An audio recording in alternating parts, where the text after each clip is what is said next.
I want to now take the time to introduce our first keynote speaker. And we call it the keynote speaker because every year during his mandate, he's always agreed, even in difficult times and when it conflicts with his schedule, he always somehow manages to make it work. And it's to hear from the Privacy Commissioner of Canada, Daniel Therrien, in his annual address to the profession. Commissioner Therrien was appointed in June of 2014 after 3 decades serving Canadians as a lawyer with various federal departments and human rights issues where human rights issues were important. He said that the overarching goal of his mandate is to increase the control of Canadians have over their personal information. And I think his remarks this morning will probably touch on this overarching goal. Since his appointment, he has championed privacy rights in the public debate over national security and public safety. He's led research and investigations into privacy issues that go to the heart of consumer trust and confidence.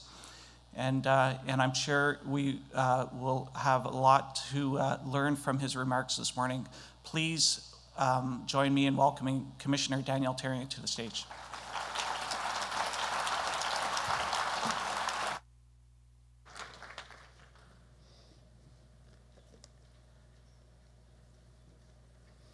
Good morning.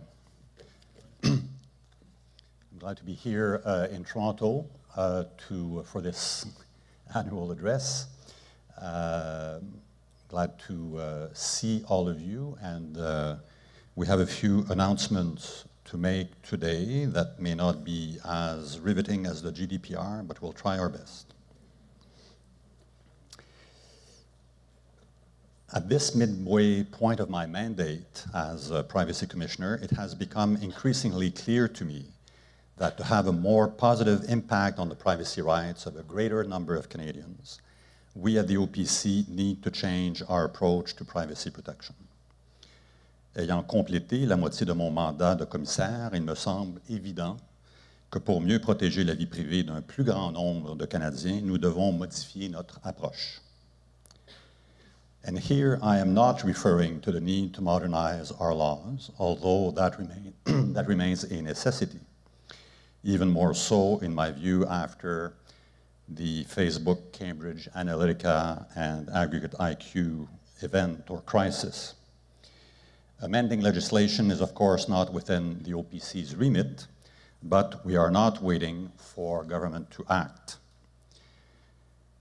What we're trying to do is to breathe new life into old laws with a vision of a more proactive approach to privacy protection. You may recall that this is something I discussed at this conference last year, but since then, we have fine-tuned this new approach. We've set some ambitious goals for our work. We've made some important structural changes at the OPC, and we are putting our vision into concrete action. So these are the themes that I want to focus on most in my remarks today. The context that all of you are aware of is that the scale and pace of technological advances and their use in business and government organizations are significantly straining the ability of individuals to protect their privacy. Innovation in the areas of data analytics, artificial intelligence, genetic profiling, and the Internet of Things raises novel and highly complex privacy risks. Now, we realize that these technologies are necessary for economic growth and to improve government services, but they must be used in a manner that respects the privacy of Canadians. People want both. We also believe that many organizations want to do the right thing, and we want to help them with that, and I have a few announcements on that point this morning. As such, and to address some of the challenges we face, we have made significant changes to our organizational structure that we believe will help us achieve better results for privacy. We have streamlined our operations by clarifying program functions and reporting relationships, and we've become more forward-looking by shifting the balance of our activities towards greater proactive efforts. Our objective, as I've just said, is to have a broader and more positive impact on the privacy rights of a greater number of Canadians, which is not always possible when focusing most of our attention on the investigation of individual complaints. With that in mind, our work will now fall into one of two program areas, promotion or compliance.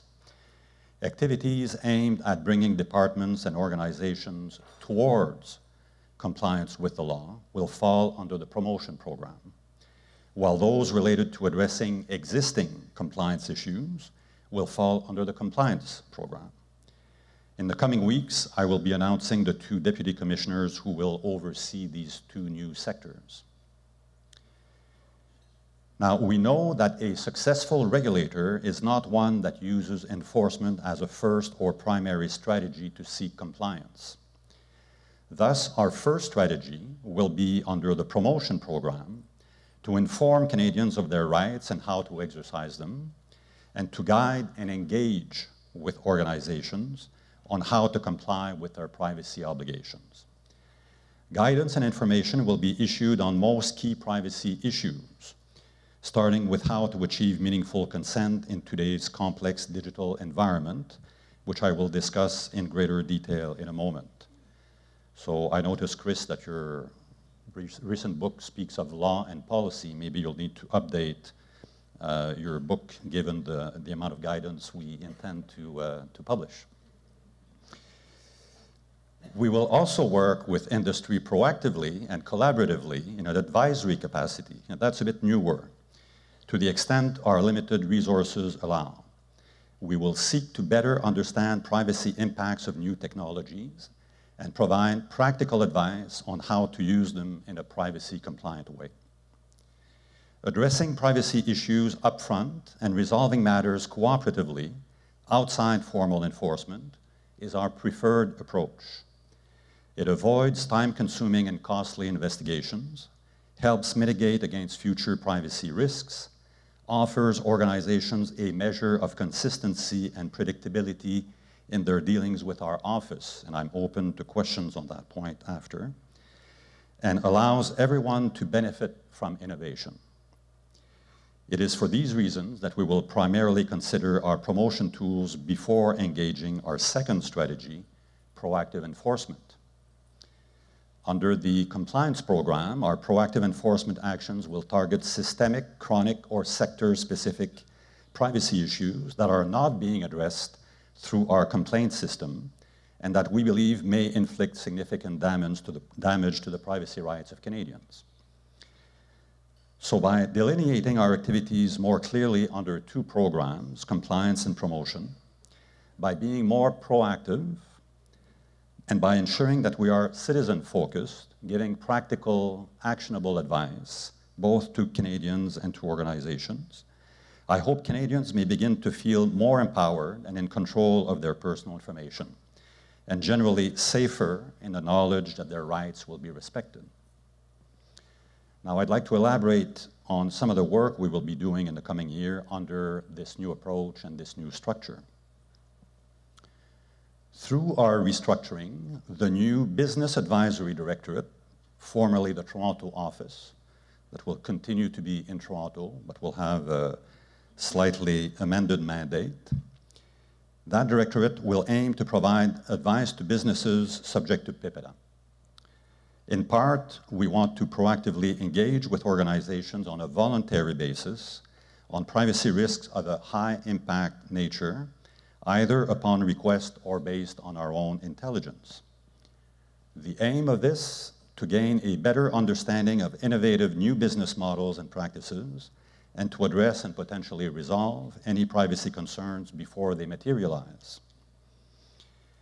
We also want to explore the possibility through pilots, because resources will be an issue, we have too few resources for this, of responding to advice requests for smaller businesses who are not necessarily at the cutting edge of technology, but who nevertheless have a significant impact on the privacy of Canadians. Given resource pressures, as I've said, we will need to be selective, at least for the moment, in deciding which projects we are going to take on. By the way, the Toronto office will no longer perform investigations. This is because we want to make a clear delineation between compliance and promotion functions. The Business Advisory Directorate is part of promotion. It is when you get a call from PIPEDA Investigations and Compliance that you should start to worry. So this year, on the engagement front, I'm pleased to announce the first advisory project initiated by my office, which is now underway. It relates to Sidewalk Toronto, a smart city endeavor between Waterfront Toronto and Sidewalk Labs, owned by Google's parent company, Alphabet. The initiative, which I expect most of you are familiar with, involves building a technology-driven neighborhood on the city's eastern waterfront that includes sensors aimed at helping city planners find efficiencies. Understandably, this initiative is raising many questions about data collection, privacy, where the information will be stored, how it might be used, including whether it will be sold or used for marketing purposes. Last month, members of our Business Advisory Directorate, along with a colleague from the Ontario IPC, met with those behind the project to learn more about it and how they were addressing some of these privacy concerns. Overall, we were encouraged by their efforts to proactively address privacy and data security in the design and implementation of the initiative. We reminded officials of key privacy principles, including purpose specification, of course, with some degree of granularity, ensuring individuals could access their own personal information, and being accountable for protecting the data and being clear about who owns it. We also emphasized, as you might imagine, the importance of high standards and techniques when it comes to de-identification of data, to mitigate the risk of re-identification, and that any open data component to the initiative would be done in a privacy-protective manner. Given that the project is still in its early stages, we will continue to monitor developments and proactively engage with Sidewalk Toronto officials as it progresses. On the government side, our Government Advisory Directorate is also in the business of giving advice to federal departments and institutions, and we plan to do more of this going forward, again with the philosophy of bringing departments towards compliance with the law as they deliver services to Canadians. We recently concluded a series of stakeholder engagement sessions with federal departments to help inform our efforts as we realign our advisory services. We are consistently asked to provide more guidance to individuals on how to exercise their privacy rights and to organizations on how to respect their obligations. Resources permitting, we have committed to doing just that and have identified 30 topics on which to get started. These are found in our annual report, the consent report of the fall of 2017. At the top of the list are consent and no-go zones. I'm pleased to announce today that our final guidelines for organizations on obtaining meaningful consent and inappropriate data practices are available. They should be on our site as we speak, as I speak. The consent guidelines are in fact a joint effort with our Alberta and British Columbia counterparts. Je suis fier d'annoncer que nos lignes directrices sur l'obtention d'un consentement valable et les pratiques inacceptables en matière de traitement des données sont disponibles à compter d'aujourd'hui. Among other important advice in the meaningful consent guidance, we outline 4 elements that must be emphasized in privacy notices and explained in a user-friendly way. First, what personal information is being collected. Second, with which parties is personal information being shared. Third, for what purposes is it being collected, used, or disclosed. And fourth, what are the risks of harm or other consequences that might come from any collection, use, or disclosure of the information. Some have expressed concerns about our decision to include risk of harm among the 4 elements to be emphasized. This decision that we're making as a guideline flows from the definition of valid consent in the Act, in PIPEDA. The Act requires that an individual understand the nature, purposes, and importantly, the consequences of the collection, use, or disclosure to which they're consenting. Among the consequences might be harmful consequences. But what we're talking about is not any and all risks of any and all harms. What we're talking about are those residual risks that might remain, despite an organization's best efforts to apply mitigation measures designed to minimize risk and impact of potential harms. In the end, only meaningful residual risks of significant harm must be included in notifications. Risks such as bodily harm, humiliation, loss of employment, and identity theft that fall below the balance of probabilities, but are more than a minimal or mere possibility. That's what we mean by meaningful risk. Below the balance of probabilities, but more than a minimal or mere possibility. I know that there may also have been some concern about binding language in the guidance.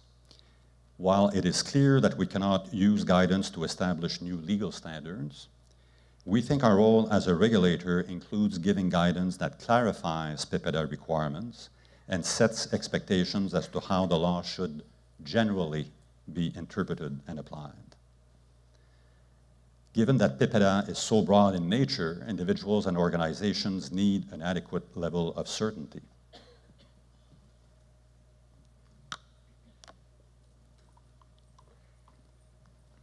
Now let me give you some examples of what we mean by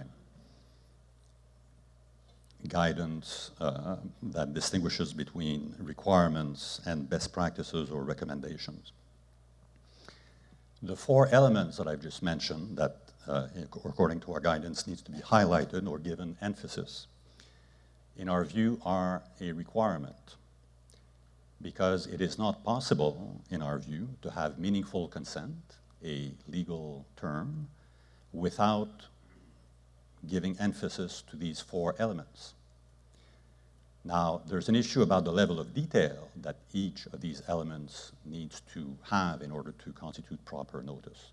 But there needs to be emphasis of the 4 elements at some level of specificity. But the level of detail will depend. For instance, one of the 4 elements is that individuals need to be informed of the third parties with which the organization collecting the information will share the information. The requirement for which we see a clear and direct connection in the Act itself is that these third parties need to be described in sufficient detail for the individual to understand what it is that they're being asked to consent to. We also say in the guidelines, as it was in the draft, that ideally all third parties should be described. That is a recommendation. That is not a legal requirement. So third parties need to be informed, individuals need to be informed of the third parties with which information will be shared. These third parties need to be described in sufficient detail for individuals giving consent to understand what they're giving consent to. How many of them are there, how you do that, the level of specificity. The advice that we give in the guidelines is a recommendation. It's a best practice. Similarly, we speak about layering in the guidelines, and that clearly is a best practice. That's not a legal requirement. So in order to describe for consumers the third parties with which you will share information, that needs to be done in sufficient details. Ideally, all of them, all of the third parties, and layering is a recommended best practice to get to that point without burdening the individual giving consent with too much information. A very important change that was made, very useful, I think, the change that was made between the guidelines that were issued in draft form in September and what appears today on our site, is that we were asked during the later set of submissions and discussion with stakeholders that we had to make the distinction between what we feel is a legal requirement and what we feel is a recommendation or a best practice. So that should be clear through the words used in the guidelines, musts and shoulds, but also at the end there's a checklist to serve as a reminder of the distinction where we see the advice that we give as flowing directly from the Act and therefore a requirement versus best practices. As I mentioned, we also launched new guidance on no-go zones. And I see that time will go by pretty quickly, so I will just say that the guidelines are also up in final form on 5.3 and inappropriate practices. When will these guidelines be applicable? The 5.3 guidelines, I do not think there's any reason to delay the application of them. These are inappropriate practices. So we propose that they would become applicable very shortly, that is on July 1st. However, because the consent guidelines may require organizations to implement changes to their systems and practices, their application will begin on January 1st, 2019. Barb Bucknell, our Director of Policy, will speak more fully to these guidelines later at the conference. I've spoken at length about promotion and guidance. We will continue to, of course, undertake investigations and enforcement, in part responding to complaints. As you know, we have an obligation to investigate complaints that are presented to us, subject to very few exceptions. But we will also undertake proactive investigations, as I've mentioned, particularly in areas that are more opaque or less obvious for individual consumers. And on that front, I'm announcing today that we're proceeding with our first proactive industry-wide commissioner-initiated investigation into the privacy management practices of data and list brokers. Organizations that deal in lists are responsible for how the information is compiled, which includes obtaining consent from those on the lists. Preliminary inquiries with industry practices have raised a number of concerns about how databases of Canadians' detailed personal information are being compiled and then subsequently disclosed to marketers. Detailed profiles about individuals may be inaccurate and could be accessed and used for purposes that individuals may know nothing about. As such, our investigation will look at accountability, openness, and transparency in the management of personal information collected, used, and disclosed, as well as the means of consent obtained for the personal information collected, used, or disclosed. In total, we will be investigating the practices of 6 different data brokers. This would include a consideration of CASL and the address harvesting provisions enforced by my office. We believe that this industry can benefit from an investigation of this nature and that Canadian consumers will welcome it. I understand Brent Holman will be speaking more to our proactive compliance efforts in another panel. So in closing, I think you will agree that we have set an ambitious agenda, not to mention homework for Chris. By enhancing our advisory role, we can help organizations achieve their objectives in a privacy-compliant way and foster greater confidence among Canadians that will only serve to benefit the digital economy. I'm confident that changes to our approach will be good for businesses that want to be responsible corporate citizens. It will be good for federal institutions that wish to maintain the trust of Canadians. And of course, it should be good for Canadians who ultimately want greater control of their personal information and respect for their rights. Thank you very much.